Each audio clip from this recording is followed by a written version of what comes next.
जय बोलो देवादिदेव 1008 श्री भगवान महावीर स्वामी की, अहिंसा परमो धर्म की जय।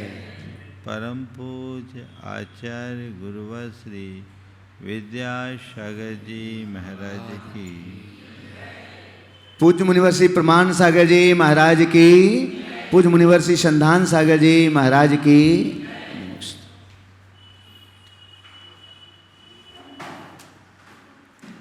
ओ हम अपने जीवन में बहुत सारी चीज़ें अर्जित करते हैं। लौकिक क्षेत्र में अपने जीवन की शुरुआती दौर से लेकर अंत तक अपनी उपलब्धियों का लेखा जोखा करते रहते हैं। सब चीज़ों का हिसाब किताब लगाते हैं।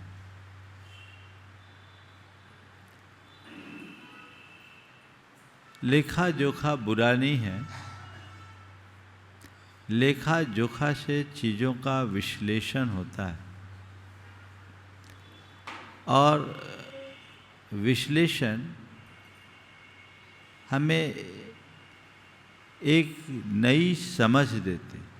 विश्लेषण से हमारी समझ विकसित होती है और जो जो समझ विकसित होती है जीवन की प्रगति भी बढ़ती है, समाधान भी होता है। आज 4 शब्दों की चर्चा आप सबसे करूंगा। विश्लेषण, अंतर विश्लेषण, द्वंद्व और आनंद। क्या बोला? विश्लेषण, अंतर विश्लेषण, द्वंद्व, आनंद। चारों शब्द आप सबके परिचित हैं, नए नहीं हैं। लेकिन इन शब्दों की गहराई में उतरे तो हमें हमारे जीवन के लिए बहुत सार तत्व प्राप्त हो सकता है। आप अपने जीवन से जुड़ी घटनाओं का विश्लेषण करते हैं। हालांकि दुनिया में कई तरह के लोग होते हैं। कुछ लोग होते हैं जिनकी दृष्टि विश्लेषक होती है और कुछ लोग होते हैं जो चीज़ों को बस जीते हैं और भूल जाते हैं। जैसे किसी व्यक्ति ने एक फूल पाया, उसे सूंघा और फेंक दिया। दूसरे ने फूल को माला में गूंथा, थोड़ी देर पहना और उतार के फेंक दिया। पर तीसरा है जो उस फूल को उसका एसेंस निकाला, फूल से उसका एसेंस निकाला, इत्र बनाया, अपनी शीशी में भर के रख लिया, जब चाहे उसका सुगंध, उसकी सुवास का आनंद लिया। 3 तरह के लोग हो गए। दुनिया में ज़्यादातर लोग वे हैं जो जीवन में घटित घटनाओं को एक घटना की तरह जीते हैं, फूल की तरह सूंघते हैं और फेंक देते हैं, भूल जाते हैं। बहुत सारी चीज़ें आपके जीवन में घटी होगी जीवन के आदि से अब तक, लेकिन आपको उनका कोई भान नहीं, कोई एहसास नहीं हुआ, हो गया। सुबह से सोने तक न जाने कितनी चीज़ें होती है, पर हम उस पर अपना ध्यान नहीं दे पाते। कुछ चीज़ें हैं जो हमारी स्मृति पटल में, जिन्हें हम अपनी स्मृतियों की माला में पिरो लेते हैं। कुछ दिनों तक वो हमारी स्मृति में रहती है। बचपन से अब तक इतने वर्ष बीत गए, सब बातें हमारे स्मरण में नहीं होगी, पर कुछ बातें जिनको हमने अपनी स्मृति में रखा है वो है। लेकिन कुछ बातें ऐसी होती है जिससे हम उसका सार निकालते हैं, इत्र की तरह, जो हमें एक नया अनुभव देता है, तजुर्बा देता है। ऐसे लोगों को हम अनुभवी व्यक्ति की श्रेणी में रखते हैं। हम कहते हैं ना, बड़ा अनुभवी व्यक्तित्व है किसी भी व्यक्ति के विषय में। ये अनुभवी व्यक्तित्व होने का मतलब क्या है? अनुभव तो हम हर पल करते हैं, हर घटना को जीते हुए एक प्रकार का अनुभव है, लेकिन घटना को केवल घटना की भांति जीना मात्र जीना है, और घटना का विश्लेषण करके उससे सार पाना, अनुभव पाना है। अनुभव कब प्राप्त होता है? जब हम हर घटना को निचोड़ कर उसका सार निकालते हैं। जो जो हमारी वृत्ति विश्लेषक होती, त्यों तो हम सार पाने में समर्थ हो जाते हैं। मुझसे कई बार लोग बोलते, महाराज जी आप इतने सारे लोगों का प्रसंग सुनाते हैं, हम लोगों को याद नहीं रहता। कैसे रहता है? मैं जब चीज़ों को देखता हूँ, पढ़ता हूँ, सुनता हूँ, समझता हूँ, तो उस पर विचार करता हूँ, उसका विश्लेषण करता हूँ, उस वक्त भी, उसके आगे पीछे भी, उसका सार निकालता हूँ, और ये सार हमारे जीवन के काम में आता है।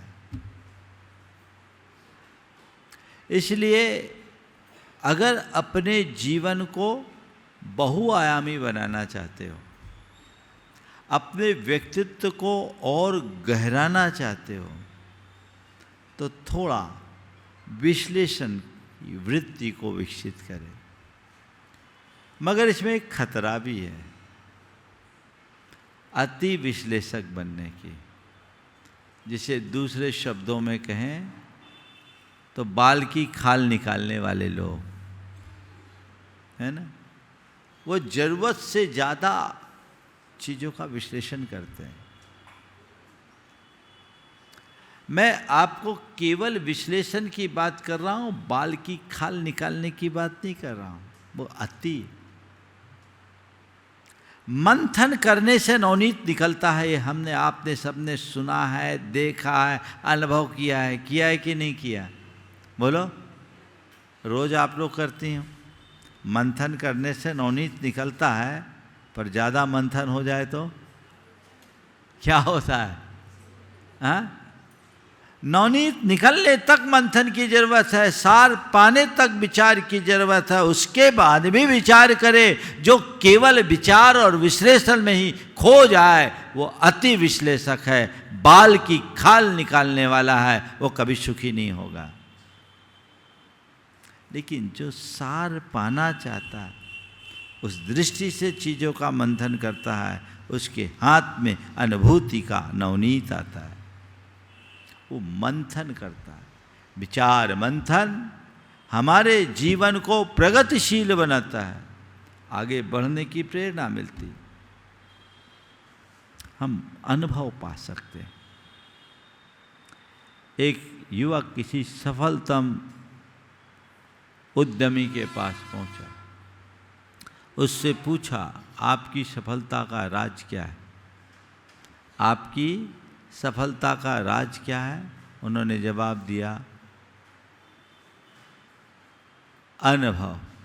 आपकी सफलता का राज क्या है? उनने जवाब दिया, सही निर्णय। क्या जवाब दिया? सही निर्णय। आपने सही निर्णय पाने की क्षमता कैसे पाई? सही निर्णय की क्षमता कैसे पाई? जवाब दिया, अनुभव। किससे पाए? अनुभव।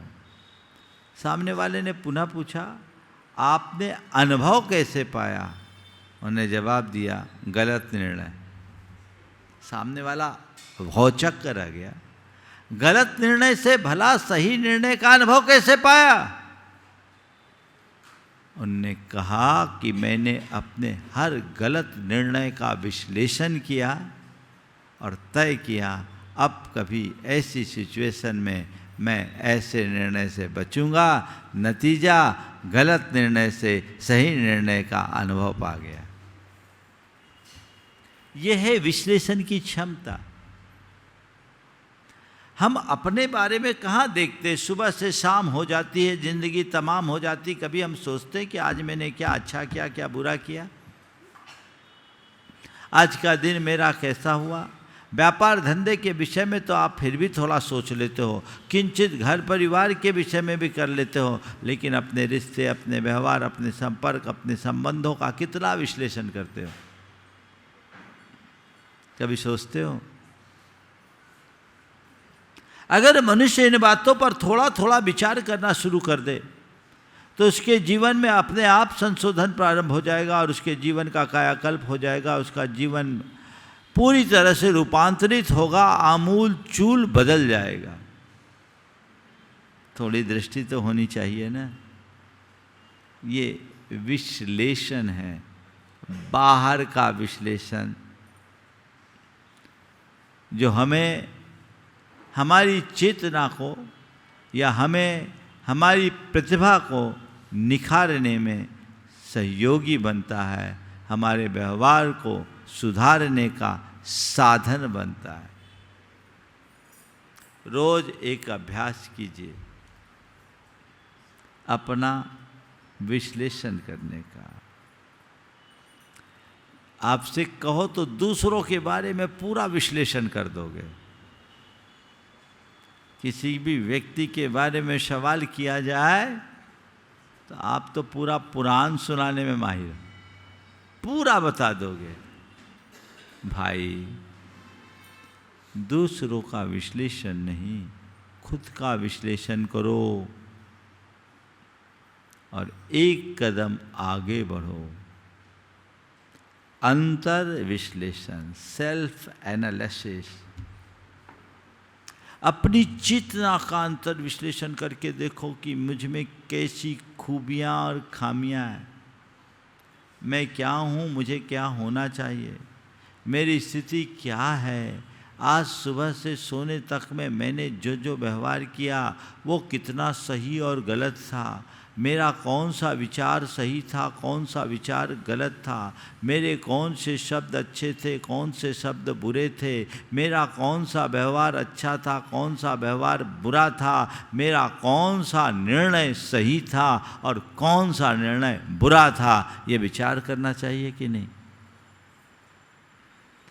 जो मनुष्य अपने भाव, विचार, वाणी और व्यवहार पर विचार करता है, उसका विश्लेषण करता है, उसके भाव भी सुधरते हैं, उसके विचार भी पर विशुद्ध होते हैं, उसकी वाणी सौम्य होती है और उसका व्यवहार विनम्र बन जाता है। और एक कदम आगे बढ़े और गहराई में उतरे, अपने आत्मा स्वरूप के संबंध में सोचने से उसकी चेतना निखरती जाती है। अंतर विश्लेषण करके देखो। कहते एक मनुष्य के मानस में 24 घंटे में 60,000 विचार होते हैं, ऐसा कहा जाता है।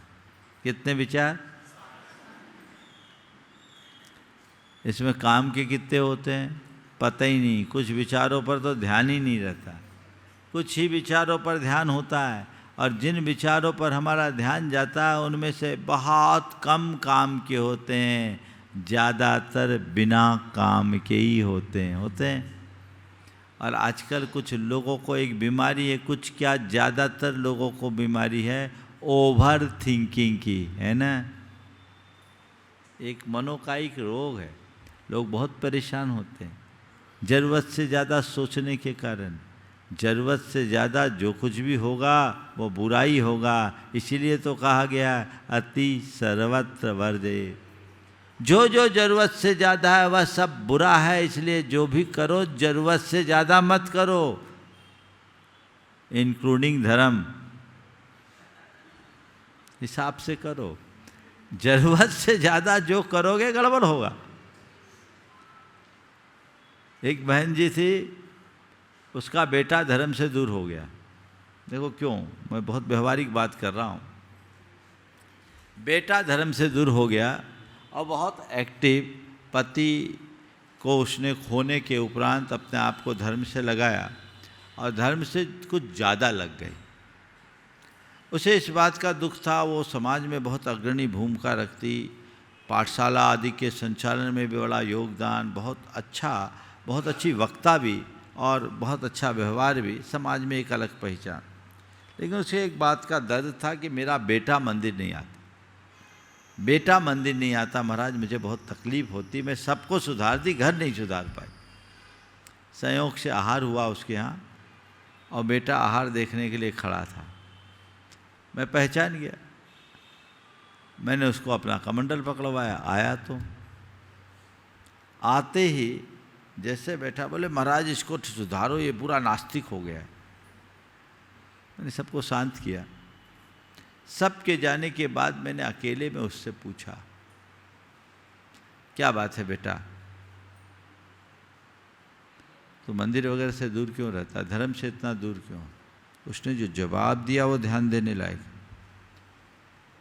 उसने कहा महाराज जी मुझे उस धर्म से एलर्जी है जो मुझसे मेरी मम्मी को छीन ले। मुझे उस धर्म से एलर्जी है जो मुझसे मेरी मम्मी को छीन ले। मुझे बड़ा आश्चर्य हुआ, क्या मामला है? बोला महाराज क्या बताऊं, मेरी मम्मी 5 बजे सुबह मंदिर आ जाती और 10 बजे के पहले घर नहीं लौटती। महाराज मुझे सुबह से अपने दुकान जाना होता है, अपने हाथ से चाय बनाकर नाश्ता करके जाता हूँ, मम्मी तो 10 बजे के बाद आती। महाराज मैं दिन भर काम करके आता हूँ, 10 बजे आता हूँ, मम्मी 9 बजे सो जाती, क्योंकि उसको 3 बजे उठना है। 3 बजे उठेगी, सामायिक करेगी, अपने नित्य क्रियाएँ करेगी, फिर मंदिर जाएगी। महाराज खाना भी अपने हाथ से, सब कुछ। मेरी माँ मुझे मिलती नहीं, जब देखो माँ मंदिर में ही मिलती। तो मुझे लगता है जब माँ को इतना मंदिर से प्रेम है तो हमें क्या करना, इतना ज़्यादा धर्म करने से क्या लाभ। मैंने फिर उन बहन जी को बुला के समझाया।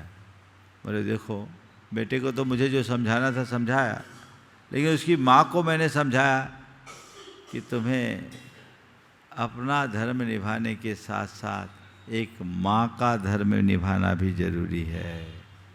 धर्म को व्यापक संदर्भ में समझो।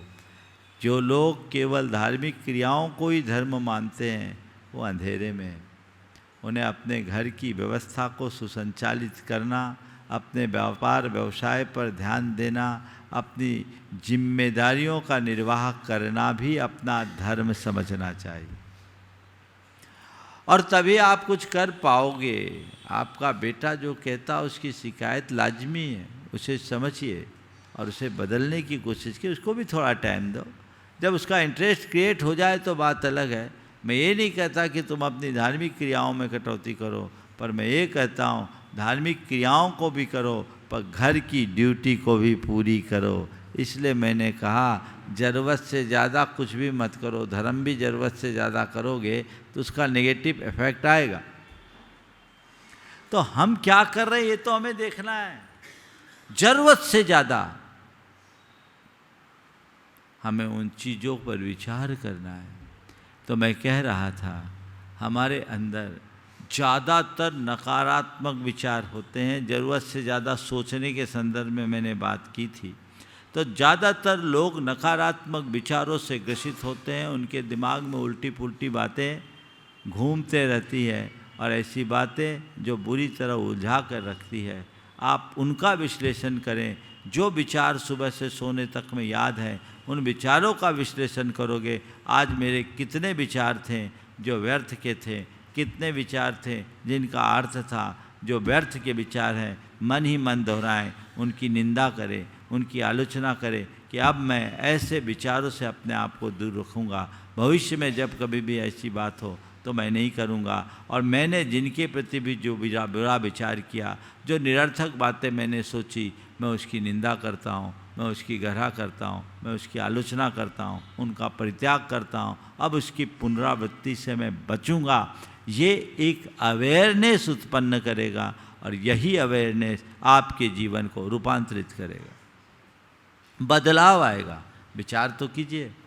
अब आ गए तो आ गए, आ गए तो आ गए, तो उलझा देगा मकड़ जाल में। और कभी कभी तो ऐसे बिना मतलब के विचार जकड़ते हैं जिनका कोई मतलब ही नहीं। ये क्यों हुआ है, कैसा हुआ, बड़ी पुरानी कहानी याद आ गया मुझे। था रोज अपने घर के ओटे पे बैठ के दतौन किया करता था, और दतौन करते समय उसी समय एक सांड आता था। सांड हट्टा कट्ठा था और उसकी सींगें एकदम आर्च लिए हुए थी। कैसी थी? आर्च, बहुत सुंदर आर्च सी बनी।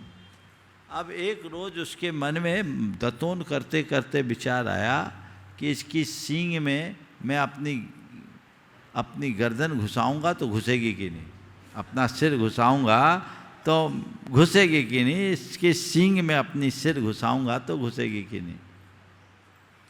अब रोज का एक क्रम था उसका दतौन करना और सांड का आना। वो दतौन करे और सांड आए, खड़ा रहे। सांड उससे परिचित हो गया था। अब इसके मन में विचार आए कि मेरी गर्दन इसमें घुसेगी कि नहीं, मेरी गर्दन घुसेगी कि नहीं, मेरी गर्दन घुसेगी कि नहीं। एक रोज उसका दिमाग कुछ ज़्यादा परेशान हुआ। उसने कहा हद हो गई, इतने दिन से देखते देखते प्रैक्टिकल करके देख लेते। और उसने क्या किया, सांड की सींग में अपनी गर्दन घुसा दी। फिर आपको पता ही क्या हुआ होगा। हट्टा कट्टा सांड उसकी गर्दन में उसकी सींग में अपनी गर्दन घुसाई। नतीजा सबके सामने है। मुझे नहीं पता ये कब हुआ, लेकिन सच्चे अर्थों में देखो, सुबह से सोने तक तुम लोग कितनी बार सांड के सींग में अपनी गर्दन घुसाते हो? बोलो, होता है ना? बिना मतलब की बात तो में उलझना सांड के सींग में गर्दन घुसाने जैसा है। कोई अर्थ नहीं, सब व्यर्थ है। इन व्यर्थ की बातों से केवल वही और वही बच सकता है जो अपना विश्लेषण कर नित्य प्रतिक्रमण करता है। भावना योग उसमें सहायक है। अपना विश्लेषण करो। मेरे जो भाव बुरे थे, मेरे जो विचार बुरे या व्यर्थ थे, मेरी जो वाणी में विकृति और कठोरता थी, मेरे व्यवहार में जो विसंगति थी, मैं उसकी निंदा करता हूँ, उसकी पुनरावृत्ति से बचता हूँ। ये अपनी तरफ देखें। और फिर एक मूल बात कि मैं अपनी आत्मा की तरफ कहाँ हूँ। मैंने अपने जीवन में जो कृत्य किया उसमें मेरी आत्महित का कितना संबंध, मैं आत्महित की दिशा में कितना आगे बढ़ पाया हूँ, नहीं बढ़ पाया हूँ, इसका विचार मनुष्य के मन में निरंतर होना चाहिए। आपने कितना कमाया, कितना गंवाया, इसका लेखा जोखा तो सबके पास होगा। हर साल आप अपनी बैलेंस शीट जारी करते हो, देखते हो, और थोड़ी भी गड़बड़ाती है, रात की नींद उड़ जाती, उड़ती है कि नहीं उड़ती? आप पूरा ध्यान रखते हो। लेकिन क्या कभी अपने अंदर के बैलेंस शीट को देखने की कोशिश की? बोलो, अपने अंदर के बैलेंस शीट को देखने की कोशिश की? संभवतः नहीं। संत कहते अपने भीतर के बैलेंस शीट को देखिए। मैंने अपने जीवन में क्या पुण्य पाप किया, इसका भी तो हिसाब लगाओ। अपने अंतरात्मा का तो लेखा जोखा करो, उसे देख करके आगे बढ़ो, जो जीवन को बेहतर बना सकेगा। उम्र बढ़ते जा रही है, जिंदगी ढलते जा रही है, तुम कमा रहे हो या गंवा रहे हो, इस पर भी तो विचार करो। तुम्हारी कमाई तो तुम्हें दिखती है, और मैं तो देख रहा हूँ समाज में बड़ा परिवर्तन है। सब कमा रहे हैं, सब आगे बढ़ रहे हैं। आज आपकी जो स्थिति है 25 साल पहले बहुत पीछे थे, उससे कहाँ से कहाँ पहुँच गए। ठीक है भाई, धन लाभ तो तुमने खूब किया, धर्म लाभ या पुण्य लाभ में कहाँ हो, इसका भी तो हिसाब लगाओ। बाहर की कमाई तो तुमने खूब की, भीतर कुछ कमाया है या गंवाया, इसका भी तो विचार करो। उस पर भी तो ध्यान दो, उस पर भी तो तुम्हारी दृष्टि जानी चाहिए। जब तक भीतर के तत्व की तरफ तुम्हारी दृष्टि नहीं, तब तक तुम्हारा जीवन व्यवहार नहीं बदल सकता। तब तक तुम्हारी आत्मा का उद्धार नहीं हो सकता। तुम्हारे द्वारा कमाया हुआ धन तो यहीं धरा रह जाएगा, पर तुम्हारा पुण्य पाप तुम्हारे साथ जाएगा। अपनी आत्मा के लिए मैंने क्या किया, मुझे इसका विचार करना है। जो मुझे करना चाहिए उस आत्म तत्व की तरफ दृष्टि अपनी जगाइए, वो अंतर विश्लेषण है। आचार्य कुंद कुंद कहते हैं, हर व्यक्ति को सुबह उठते ही अपने शुद्ध स्वरूप का चिंतन करना चाहिए। स्वात्म चिंतन, स्वात्म विचार, यही तो अंतर विश्लेषण का आधार है। कभी विचार किया? शायद नहीं। जो व्यक्ति इस तरह का विश्लेषण करते हैं, उनके मन का द्वंद्व खत्म हो जाता है, किसी प्रकार की दुविधा नहीं होती। आज कई लोगों के जीवन के साथ ऐसी समस्या है, जो कोई निर्णय ही नहीं ले पाते। हर प्रकार, हर बात में उनके अंदर द्वंद्व होता है, और द्वंद्व मन में ऐसा चलता है कि कुछ कर ही नहीं पाते। एक अंतर द्वंद्व है। बाहर का द्वंद्व तो बड़ा आसानी से दूर हो सकता है, भिड़ो सामने वाले से, घंटे 2 घंटे में निपट लो। लेकिन अंतर द्वंद्व बहुत खतरनाक होता है, जो हमारे मन में चलता रहता है, और मन में वही, उसके ही मन में ज़्यादा अंतर द्वंद्व होता है जिनका मन अस्वच्छ होता है, जिनका मन साफ शुद्ध होता है, वह निर्द्वंद्व होता है। उसके अंतरंग में कोई दुविधा नहीं, क्योंकि उसका जीवन एकदम ट्रांसपेरेंट होता है, स्फटिक की तरह एकदम स्वच्छ और क्लीन होता है।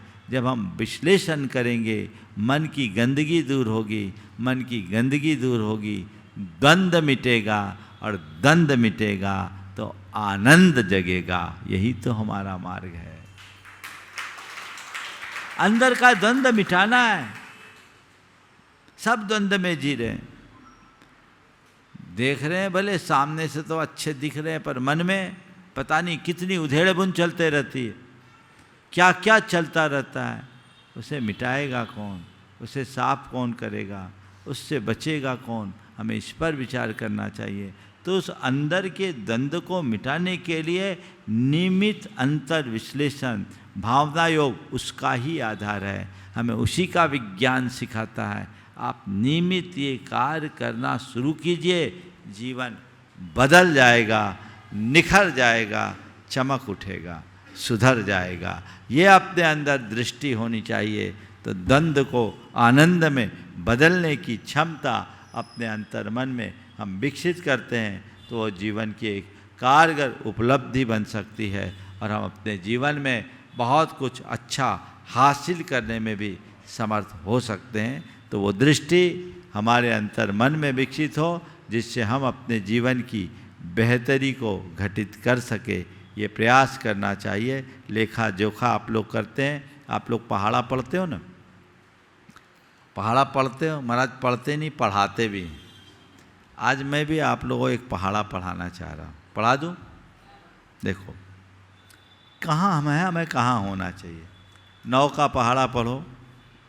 9 एकम 9 दूनी 1 और 8, 9 त्रिका 2 और 7, 9 चौके 3 और 6, 9 पचे 4 और 5, 9 छक 5 और 4, 9 सते 6 और 3, 9 अठे 7 और 2, और 9 नवा 8 और 1, 9 दहा 9 हुआ। ये 9 है जो 9 बना है, समझ गए? ये धर्म का पहाड़ा है। हमने अपनी शुरुआत की तो हमारे अंदर 9 अवगुण थे। 18 के हुए, 1 गुण आया, 8 अवगुण बचा। 27 के हुए, 2 गुण आया, 7 अवगुण बचा। 36 के हुए, 3 गुण आया, 6 अवगुण बचा। 45 के होने पर 4 गुण 5 अवगुण। 54 के होने पर 5 गुण 4 अवगुण। 63 के होने पर 6 गुण 3 अवगुण, 72 के होने पर 7 गुण 2 अवगुण, और 81 के होने पर 8 गुण 1 अवगुण, और 90 पर 9 के 9 गुण 0 अवगुण। ये जीवन का रास्ता है। पढ़ते हो ऐसा पहाड़ा? अब थोड़ा 8 का पहाड़ा पढ़ो। उल्टा है। 8 एकम 8 दूनी 1 और 6, 8 तिया 2 और 4, ठीक है। 8 के बाद 7, 7 के बाद 6, घटता क्रम है। 8 चौके 3 और 2, 8 पचे 0 हटा दो, खिंचा, कितना बचा? 4, 8 छक 4, 8 12, 2 और 1 और 2 3, 8 सते 56, 5 6 11, 1 और 1, ठीक है। 8 8 64, 6 और 4 10, 1 बचा। 8 से शुरू किया 1, ठीक है। ये 8 का पहाड़ा है, समझ गए? 8 में 8 गुण थे, 16 में आए तो 7 बचा, 24 में आए तो 6 बच गया,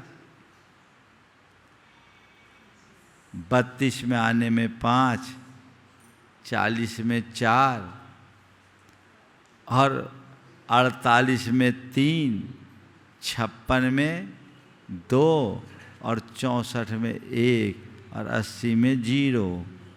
खत्म कहानी। घटता क्रम, समझ गए? ये पाप का पहाड़ा है जो बढ़ता दिखता है पर अंदर घटता है, और 9 पुण्य का पहाड़ा है जो उत्तरोत्तर बढ़ता ही जाता है, बढ़ता ही जाता है, बढ़ता ही जाता है, घटता नहीं। ऐसा लेखा जोखा करो भाई, जो जीवन को आगे बढ़ा सके, सन्मार्ग में लगा सके, और जीवन का विस्तार करा सके। ये पुरुषार्थ सबको करना चाहिए। उसके लिए हम सबको उद्यम करने की ज़रूरत है, उसके लिए उत्साहित होने की ज़रूरत है। तो ये पुरुषार्थ सबको उत्तरोत्तर करते करते आगे बढ़ना चाहिए, जो हमारे जीवन की बेहतरी का आधार बन सके। इस सुभाव के साथ आज मैं यहीं पर अपनी वाणी को विराम देता हूँ। बोलिए परम पूज्य आचार्य गुरुवर श्री विद्यासागर महाराज।